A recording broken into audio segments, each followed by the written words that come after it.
Et on attend les premiers mots. Alors raconte-nous, cette course, cette émotion là dans le final, une fois la ligne passée, qu'est-ce qui t'a traversé?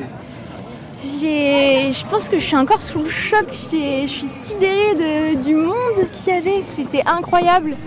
J'ai énormément d'émotions, je sais pas où je suis, j'ai l'impression d'être en dehors de mon corps. Enfin, je suis tellement heureuse d'avoir réussi ce tour du monde. Je suis allée au bout de mon rêve, je suis allée au bout de cette aventure et je sais pas, c'est incroyable. Et cette course alors, est-ce qu'elle t'a plu? Oui, cette course elle m'a plu. Cette course elle était à la hauteur de mes attentes. C'était 3 mois où j'ai vécu des choses, mais j'imaginais même pas. Je sais pas comment expliquer, mais en fait je suis passée par des tempêtes avec des vagues de 6 mètres, avec énormément de vent. J'ai eu des galères, j'ai dû monter 2 fois au mât. J'ai eu des moments magiques où, par exemple, j'ai un souvenir quand je vois l'île des États, c'est l'île qui est tout au bout de l'Amérique latine, et quand j'ai vu cette île, ça marquait le début de la remontée de l'Atlantique. Enfin, en fait, il y avait tellement de moments hyper intenses que voilà, c'est une aventure que j'oublierai jamais. Et ce jour, le jour de départ, ce jour d'arrivée incroyable, ils resteront marqués toute ma vie dans ma tête. Et le plaisir de la régatière, parce qu'il y avait quand même du match, de la course, c'était ça qui comptait aussi. Oui, j'étais dans le match pendant 2 mois quasiment. J'étais à fond. Il y a eu, j'étais avec le paquet des bateaux à dérive et c'était une super bataille. Et ensuite, j'ai pris la décision d'attendre 2 jours pour passer le Cap Horn parce qu'il y avait pour moi après, donc c'était peut-être pas le meilleur choix, mais d'un autre côté après j'ai rien lâché, j'étais quand même dans la compète, même si je me suis fait un peu décrocher du paquet. Petit à petit j'ai remonté et puis au final j'ai grappillé des places sur la remontée de l'Atlantique, donc non, j'étais à fond tout du long. C'est ça, parce que tu laisses quand même Louis et Seb derrière toi aujourd'hui. Oui, oui. Après il y en a aussi un peu devant,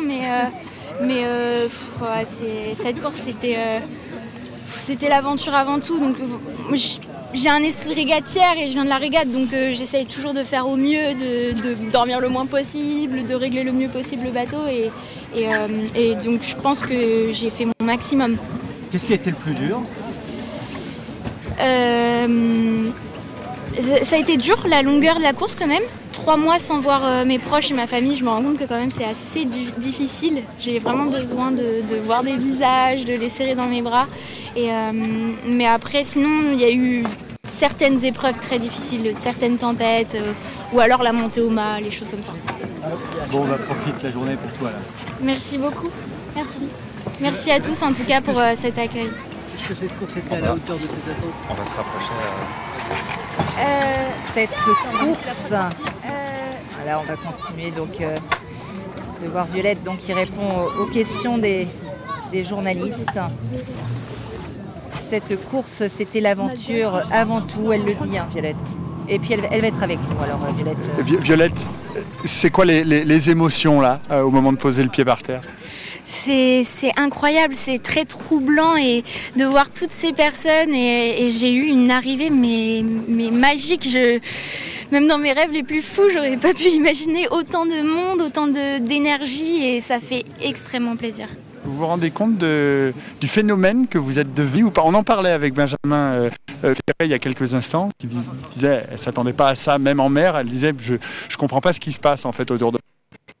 En fait, j'ai été un petit peu coupée du monde parce que pendant 3 mois, j'avais pas les réseaux sociaux, j'avais quasiment pas Internet. Donc j'étais au courant qu'il y avait un engouement un petit peu autour du projet parce que mon équipe m'en a parlé, mais je le découvre là, je le découvre aujourd'hui et c'est incroyable. Je pensais pas que ça allait prendre autant d'importance et ça me fait extrêmement plaisir de voir que j'ai pu réussir, et ça c'est grâce à mon équipe, réussir à partager cette aventure.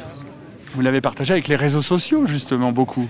Oui. Racontez-nous. En fait, moi tous les jours j'envoyais des petites vidéos pour tenir au courant mon équipe et ensuite c'est derrière toute mon équipe de communication qui a fait le travail de tenir en haleine et de monter les vidéos, etc. Et c'est eux qui ont tenu les réseaux sociaux pendant 3 mois. La course, parlez-nous-en également, quelque chose de magique pour ce premier Vendée Globe. La course, elle était vraiment magique. C'est le mot que je retiens, incroyable, magique, unique. C'est une course où je suis passée par toutes les émotions. Je suis passée par des phases très très dures et je me suis dépassée comme jamais. Mais en même temps, j'ai eu des moments de joie tellement immenses. Des paysages, des animaux qu'on croise. Enfin, c'était vraiment fou, quoi. La question qu'on pose à tous les marins qui sont arrivés, là, tous les skippers, vous avez envie de quoi maintenant là? Bonne question. Beaucoup de choses. Déjà, je pense passer du temps avec ma famille, c'est vraiment la première chose. Et puis après, une bonne douche.